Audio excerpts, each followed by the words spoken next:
Boa tarde, obrigado pela oportunidade. Há três vetores nos quais no blog de Software Livre do Sapo os temas são mais ou menos recorrentes. São notícias positivas sobre o software livre, notícias positivas sobre normas abertas e, com infelizmente maior frequência do que gostaríamos, notícias negativas sobre assuntos que ataquem de uma forma ou outra estes dois princípios. Eu não pude ver ainda nenhum programa, mas gostaria de saber algumas das expectativas que poderíamos contar com o bloco, no caso de normas abertas, no caso de software livre. Está neste momento, não sei se já foi agendado ou não, uma proposta de lei sobre normas abertas. Do ponto de vista da análise que iremos a posteriori a ter conhecimento dela, parece-nos positiva, poderia ir mais além, mas não sei se a própria Parlamento estaria preparado para aceitar. No caso do software livre, o maior entrave neste momento à adoção na administração pública acaba por ser a ignorância, que deveria ser combatida, na nossa opinião, no mínimo por uma obrigação de consideração. Sucedem-se ajustes diretos, há neste momento também de 10 milhões de euros a determinadas empresas privadas por soluções de software que seriam perfeitamente evitáveis. No Brasil decidiram substituir despesas evitáveis de software por contribuir para acabar com a fome e o programa de Fome Zero no Brasil teve um sucesso estrondoso. Foi um dos maiores contributos de software livre no Brasil, foi o desvio de fundos de uma área para a outra. Do nosso ponto de vista, parece-nos uma excelente forma de começar a introduzir o software livre, porque ao obrigar a adoção de normas abertas, nivelamos o plano de concorrência e as melhores soluções que nós acreditamos que seja naturalmente o software livre teriam mais facilidade em poder atingir a administração pública. Sim. Ao longo destes anos, aliás, já não é só deste mandato, desta sessão parlamentar, desta legislatura, o Bloco de Esquerda tem apresentado alguns projetos e nós temos insistido sempre sobre eles. Mesmo no próprio Parlamento, gastam 150 mil euros por ano só com a Microsoft, só com o Office de licenças. Portanto, poderiam ser perfeitamente dispensáveis. Hoje já existe a opção Linux no sistema operativo que nós podemos ter no plenário, por exemplo, mas é evidente que o sistema de referência é todo ele Microsoft.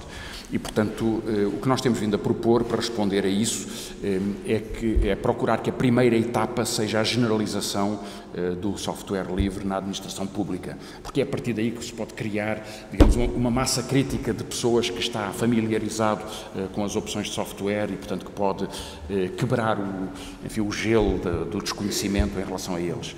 E, portanto, a nossa insistência vai ser sempre que a primeira etapa tem que ser generalizar na administração pública, com muitos argumentos. Bom, o argumento da poupança, já agora temos um problema de déficit orçamental, já falaremos dele de certeza, mas também o argumento da segurança em relação à vulnerabilidade a vírus. Enfim, não é por acaso que hoje agências que tratam com material de muita confidencialidade e de muito segredo científico ou militar recorrem ao software livre.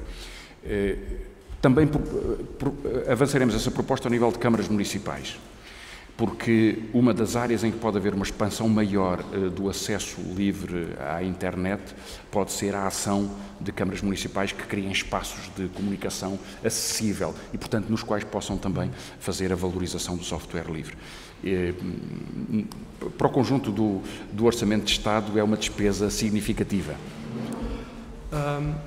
Um dos motivos pelos quais também nos preocupam as normas abertas, da perspectiva de como um enabler, digamos, usando termos anglicaneses, para o software livre, é que, na realidade, a Assembleia da República, o que gasta diretamente para a Microsoft podem ser certos valores, mas o problema é que, através das normas serem fechadas, existe uma criação de vendor lock-in. E isto funciona numa forma muito prejudicial de efeito em rede, que é determinados grandes fornecedores têm formatos privados que só eles conhecem, ou aqueles com os quais eles fazem umas parcerias fechadas. Entre eles criam um ecossistema bastante fechado e bloqueado, nos quais outros players mais pequenos, para interagir, têm que conseguir falar uns com os outros. E esta figura é muito importante, porque perante um ambiente de formatos fechados, seja de comunicações, seja de fecheiros, o que acaba por acontecer é que mesmo que queiramos remover um player, seja ele pequeno ou seja ele grande, por causa desta mistura e interligação proprietária de formatos, os custos inerentes acabam por se multiplicar. Existindo uma fatia de interação entre o Estado e privados, sejam eles empresas que fornecem serviços ao Estado, sejam cidadãos que lidam com o Estado, necessariamente o plano de interação ou de serviços, ou de aquisições, ou de intervenções, deixa de estar orientado a certas ferramentas e empresas e passaria a estar orientado a normas. Eu penso que o Estado já em muitos outros temas utiliza normas. Sinceramente, custa-me a perceber porque é que na informática isso subitamente não é um problema. Totalmente de acordo. Bom, a explicação é muito simples e é óbvia, aliás, na própria exposição. É porque são normas proprietárias e, portanto, são reservas de direito de propriedade. Esse é, aliás, um dos casos em que o patenteamento ou a proteção desses direitos de empresa são um obstáculo à informação e ao acesso à comunicação. Como, aliás, em muitos campos científicos são também um acesso à generalização do conhecimento, porque o que acontece com a criação de software, portanto, com o acesso a normas abertas, é o mesmo que acontece em patentes científicas na indústria farmacêutica, por exemplo. Portanto, a interação é decisiva para a criação de capacidades científicas e, portanto, o fechamento das normas é sempre impeditivo. Por acaso, ainda bem que mencionou o termo de patentes de software. Eu aproveitaria para agradecer ao Bloco que, a nível do Parlamento Europeu, tem feito um excelente trabalho nessa área.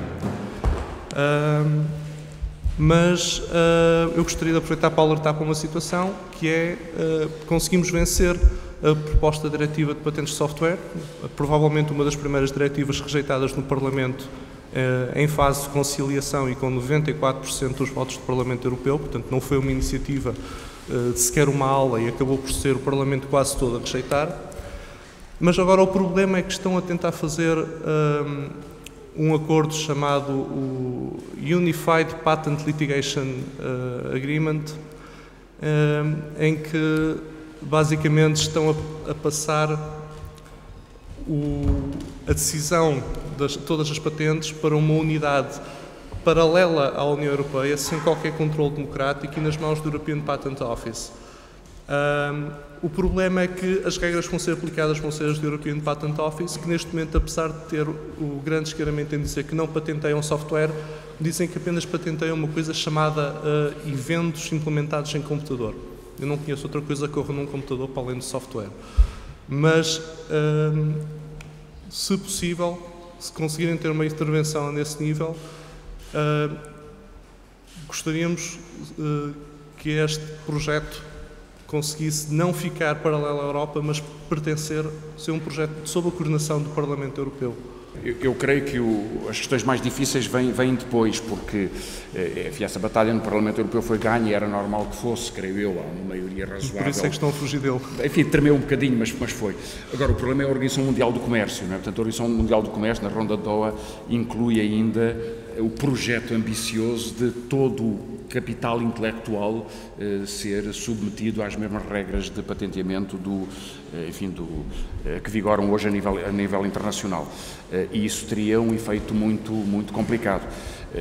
Eu creio que, aliás, é um dos problemas talvez mais importantes no século XXI, é saber como é que reorganizaremos a percepção pública dos direitos de autor e como é que se protege a capacidade de criação, mas ao mesmo tempo se favorece a comunicabilidade que é própria do nosso tempo. Eu pergunto só se nós hoje estivéssemos a pagar direitos de autor sobre o Teorema de Pitágoras ou sobre a teoria da evolução do Darwin ou o que quer que fosse, o que é que seria possível fazer na produção científica e no conhecimento hoje em dia. Portanto, foi precisamente por isso não existir que foi possível haver generalização de conhecimento e espero que assim seja ao nível do software também.